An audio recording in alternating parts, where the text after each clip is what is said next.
Salut les amis, welcome on this platform, j'espère que vous allez bien. Quand on dit aux gens que l'Afrique d'aujourd'hui, ce n'est pas une histoire de nous voulons quitter un maître pour aller se constituer esclave chez un autre maître, les gens ne comprennent pas. L'Afrique aujourd'hui, c'est la liberté absolue. C'est le respect que nous voulons. C'est de travailler librement avec toute personne qui veut. Mais seulement, l'Afrique aujourd'hui aussi, c'est le refus d'oubli de notre histoire. On ne peut pas et on ne doit pas oublier notre histoire. Ce n'est pas possible. Notre histoire doit nous renseigner. Notre histoire doit nous informer. Notre histoire doit nous fortifier. On ne doit pas être ceux-là à qui on raconte. Non, il faut laisser votre histoire là. Laissez, on avance dans la vie. Les autres avancent et vous êtes là en train de parler de l'histoire. Personne dans le monde qui se respecte. Les Chinois se rappellent de leur histoire. Les Chinois, souvent, quand ils sont en conflit avec le Royaume-Uni qui les a colonisés, parlent de l'opium. Les gars répètent encore. Vous avez voulu détruire la jeunesse chinoise avec l'histoire de l'opium. Donc, les Britanniques avaient introduit la drogue. Et là, tout le monde voulait que les gens se droguent. C'est comme ça les Occidentaux. Après, ils vont venir nous parler de la démocratie. Il n'y a pas la démocratie en Occident. Ça n'existe pas. Les gens ne peuvent pas être des capitalistes. Et ils parlent de la religion. Vous voyez les amis, et ils sont les impérialistes. Ça ne peut pas être démocratique ces choses-là. L'impérialiste, capitaliste, religion, égale à quoi? À la dictature. Si vous enlevez tout cela, on sera dans le socialisme. C'est ce que les gens ne savent pas. Mais certaines personnes passent le temps à raconter des trucs et tout ça là. Alors ils ne comprennent pas grand-chose. L'Afrique d'aujourd'hui, ce n'est plus l'Afrique d'hier. Donc, les gens qui vont venir, les Chinois, les Russes nous respectent. Mais certains Chinois oublient, ils pensent qu'ils sont dans les terrains conquis, ils sont dans leur colonie, ils sont les grands maîtres et tout ça là. C'est inacceptable qu'on signe les deals avec les Chinois et les Chinois viennent avec les Chinois pour travailler sur toute la ligne. Ce n'est pas possible. Donc, l'emploi qu'on devrait avoir par rapport à nos ressources naturelles, pas en Chine. Et on est dans quel deal comme ça? Ça n'a pas de sens. C'est à nous de refuser cela. Et aussi commencer à parler de transfert de technologies. Je prends un exemple. Quand la France veut vendre le Rafale en Inde, l'Inde dit quoi? Vous devrez construire ça localement. Quand Boeing veut vendre les avions en Inde, les Indiens disent vous devrez construire localement. Quand Airbus veut vendre les avions en Chine, les Chines disent vous devez construire localement. C'est de ça qu'il est question. Si vous ne vous respectez pas, on ne va pas vous respecter. Nous devons nous respecter et imposer les règles aussi.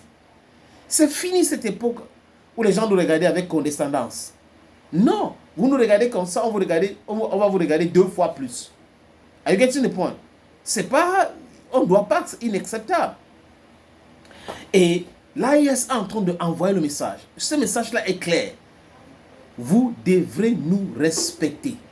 Le pétrole du Niger, c'est d'abord pour les Nigériens et après pour les Africains et les partenaires. Donc la Chine a certainement investi pour construire ces pipelines-là, ces trous, drilling and all that. Mais la Chine ne peut pas, sur toute la ligne, employer que les Chinois sur ce projet gazier et pétrolier qui est nigérien. Ça n'a pas de sens. Et aucun pays digne de ce nom dans ce monde ne devait accepter cela. On nous a fait ça à l'époque. La France a passé son temps à trouver de l'emploi aux Français en Afrique. C'est-à-dire que le travail juteux, le job juteux, au détriment des Africains. On est dans le chômage, les gens viennent de la France, ils viennent du Royaume-Uni, et ils créent c'est-à-dire que c'est toujours comme ça. Regardez les mines. En Sierra Leone, j'ai vu une vidéo de la première dame sierra-léonaise. Vraiment, cette dame est formidable. Elle explique clairement. Nous avons nos ressources naturelles, mais qui ne nous appartiennent pas. Les Britanniques viennent ici exploiter et ils nous donnent 0,001%. Ils prennent 90,8%. Donc vous comprenez ça, ce n'est pas sérieux. Et ils contrôlent l'électricité dans un pays. Il n'y a pas l'histoire de délestage au Royaume-Uni, mais il y a le délestage en Sierra Leone. Donc ils font tout pour détruire le pays. Parce qu'il faut qu'ils règnent comme les maîtres, le plus riche et tout ça là. Parce que si le pays là commence à devenir émergent, ça sera compliqué pour eux. Voilà comment les Occidentaux voient l'Afrique. Et Abdjelman Tchani a vu ça. Et il a dit ça clairement aux Chinois. J'ai vu la sortie du ministre chinois des Affaires étrangères qui dit que quand il y a des conflits, il faut qu'on règle ça. Mais les Chinois qui ne peuvent pas accepter qu'on vient chez eux, on exploite quelque chose sans employer les Chinois, viennent faire ça chez nous. Au nom de quoi? Au nom de quoi vous faites ça? Si vous n'aimez pas quelque chose, vous devrez aussi détester quand ça concerne quelqu'un d'autre, ces choses-là. Si vous ne voulez pas qu'on vous fasse du mal, vous devrez refuser de faire du mal aux autres, aux autrui. Mais vous ne pouvez pas être que non. On ne veut pas. Chez nous, vraiment, il ne faut pas, il n'y a pas de mal. Mais chez les autres, vous imposez le mal. J'ai vu des vidéos des Chinois qui essayent de malmener certains Africains sur certains chantiers. Mais les gars se sont défendus. Africaines et Africains, ne vous laissez pas intimider par un occidental ou un blanc, un caucasien. Ne vous laissez pas intimider. Nous sommes tous des êtres humains. Et en plus, nous sommes chez nous. Comme nous sommes chez nous, et il vient s'enrichir chez nous, il ne veut pas nous respecter chez nous, ça pose un énorme problème. C'est à nous d'imposer ce respect-là. Dans les chantiers, dans les entreprises, il faut que nous soyons clairs. Le respect est mutuel.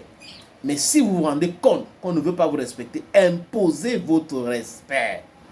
Impose your respect. At times, there are some other methods you can use, but impose it. They have to respect you. Vous savez, Abdulrahman Chani a dit aux Chinois, il a dit tous les travailleurs chinois là, du moins la plupart, il faut que vous rentrez chez vous. Oui, le job sur le projet pétrolier nigérien là doit revenir aux Nigériens.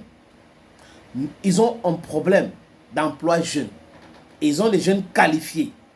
Mais au lieu que ces jeunes-là travaillent, la Chine va nous chercher les Chinois pour venir travailler chez nous.